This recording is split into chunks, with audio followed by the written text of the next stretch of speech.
Eh bien salut les amis, c'est Didier, on se retrouve pour une nouvelle vidéo sur World of Tanks. Alors pour une info et des choses à savoir, donc si vous voulez gagner, bon pas à tous les coups, mais si vous voulez gagner assez souvent, je vais vous apprendre deux trois choses qu'il faut savoir sur les chars, donc pour les maîtriser et pour savoir leurs points faibles et leurs points forts. Donc c'est parti, donc on commence déjà par les chasseurs de chars. Donc les chasseurs de chars, si vous ne connaissez pas, donc comme le mardeur, c'est-à-dire que ceux qui n'ont pas de tourelle. Vous voyez le PZ-35, il a une tourelle. C'est là où il y a le canon en fait, et elle peut pivoter. C'est-à-dire qu'elle peut faire un 360, alors que le mardeur, lui, eh ben, il peut pas faire de 360. Il est obligé de pivoter, donc de tourner avec ses roues pour pouvoir s'aligner pour tirer. Donc le point fort des chars, des chasseurs de chars, donc ceux qui n'ont pas de tourelle, c'est qu'ils ont un blindage assez fort. Assez fort sur l'avant et à l'arrière pas beaucoup, ou même des fois bon, le mardeur là il a un peu de blindage sauf un peu sur le dessus, mais bon pas beaucoup. Donc ça c'est pour les avantages, donc ça c'est pour les inconvénients du mardeur. Ensuite l'avantage c'est que il est assez costaud, il a assez de PV et il fait beaucoup de dégâts si on vise bien, donc il fait beaucoup de dégâts. Donc ça c'est pour les chasseurs de chars. Donc donc les chasseurs de chars ils ont pas de blindage à l'arrière, blindage à l'avant. Ils peuvent pas tourner, ils peuvent pas faire de 360 avec la tourelle. Ils sont obligés de tourner et ils font très mal. Ensuite pour les tanks normaux, donc les tanks en général, donc ceux qui ont des tourelles qui peuvent faire des 360. Pour eux c'est un peu plus compliqué puisqu'ils ont souvent beaucoup de blindage à l'avant comme les chasseurs de chars. Et à l'arrière, pas du tout. Bah, en fait, on retrouve le même. Donc, pas de blindage à l'arrière. Donc, si vous êtes, par exemple, le mardeur et que vous êtes nez à nez avec un AMX 38, le seul moyen de buter l'AMX 38, c'est tout simplement à l'arrière. Voilà, à l'arrière, c'est le seul moyen. À l'avant, il y a assez de blindage. Donc, moi, je le connais, puisque j'y ai joué. Donc, il est assez blindé. Donc, voilà. Donc, ça, l'AMX, le point faible, c'est le moteur et l'arrière. Après, le point fort, c'est que l'AMX, il est blindé à l'avant. Donc, si vous tombez, par exemple, si vous êtes la MX et vous tombez contre un mardeur, le seul moyen pour que pour que la munition du mardeur ricoche, c'est de lui montrer l'avant. Voilà, c'est le seul moyen. Et si vous tombez contre le mardeur aussi que vous êtes la MX, eh ben il suffit que vous collez votre char, par exemple, là je le prends. Si vous collez la partie droite, donc si vous collez, par exemple, si vous collez le côté droit au côté gauche du mardeur, et bien tout simplement le mardeur ne pourra pas pivoter et ne pourra pas aligner son canon sur vous. Donc il restera comme ça en fait. Voilà, il restera droit et vous, bah, vous resterez comme ça. Mais sauf qu'avec la tourelle qui pivote et qui fait un 360, vous pourrez le déglinguer facilement. Voilà. Donc très facilement, donc ça va être assez facile de buter un chasseur de char quand vous êtes un chasseur à tourelle en le bloquant tout simplement. Après, c'est un peu de l'anti-jeu parce que oui, le chasseur de char peut pas manœuvrer, c'est pas du jeu, ça fait un kill trop facile. Mais en général, les chasseurs de chars sont accompagnés par d'autres chasseurs de chars et parfois par des petits chasseurs à tourelle.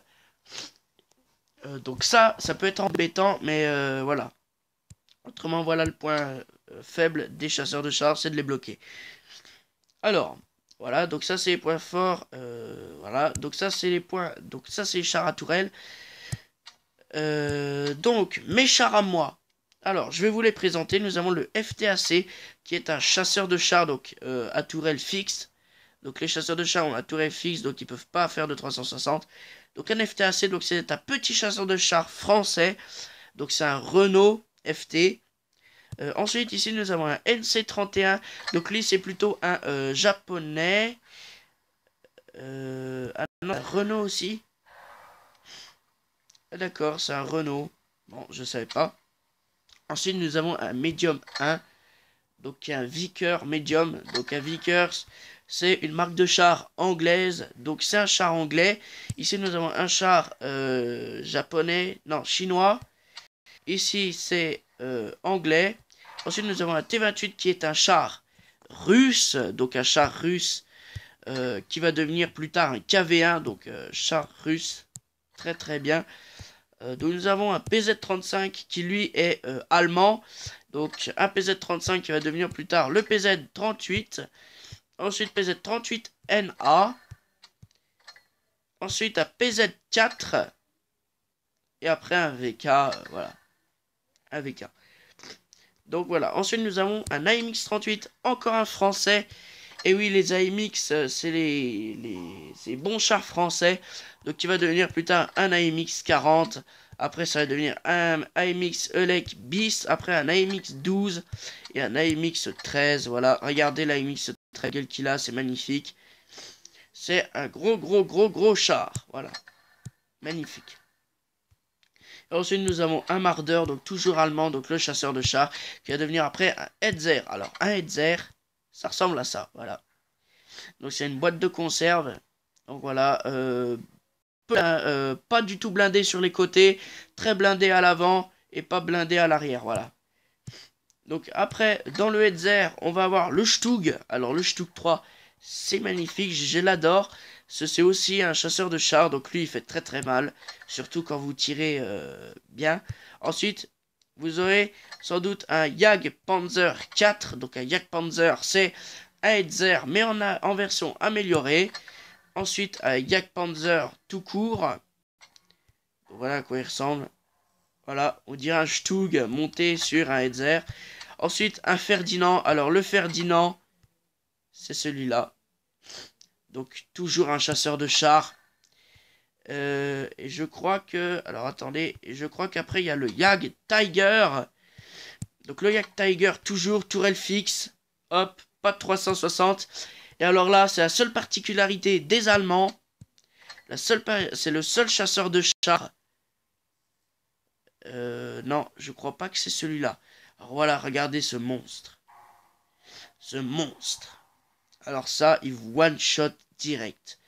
Regardez, à l'avant, c'est impossible de le pénétrer à l'avant. Sur les côtés aussi, il y a une chance que vous le pénétrez, mais pas beaucoup. Et à l'arrière, ça c'est son gros point faible. Voilà. Donc ça, c'est tout. Donc voilà, donc on va passer du Marder, vous voyez, au E100, donc qui est carrément un monstre. Alors voilà, donc c'est à peu près tout sur les chars. Donc si vous voulez gagner, il faut que les chasseurs à tourelle, donc les tanks normaux, soient en première ligne et les chasseurs de chars soient en deuxième pour couvrir les premières. Voilà, donc c'est le seul moyen de gagner. Donc ça c'est une vraie tactique qui a été prouvée par moi-même puisque j'ai joué les deux et il y avait franchement des collègues. J'avais des amis qui étaient franchement sympas et ils ont joué comme à la vraie guerre. Donc c'est-à-dire les tanks à tourelle en première ligne et les chasseurs de chars en deuxième. Et on a écrasé les joueurs ennemis. 7-0 pour vous dire. C'est-à-dire qu'on a buté sur... allez, il y avait 14 chars dans la partie, donc 7 chars. 7 chars ennemis sur les 7. On les a déglingués 7 et sur nous on était 7 et 0. Voilà, donc on les a déglingués. Donc voilà, c'était les infos. Alors voilà, c'est tout. Alors écoutez, si cette vidéo vous a plu, mettez un like. Abonnez-vous à la chaîne aussi si ce n'est pas déjà fait. Je vous dis, c'était dit, à la prochaine et ciao.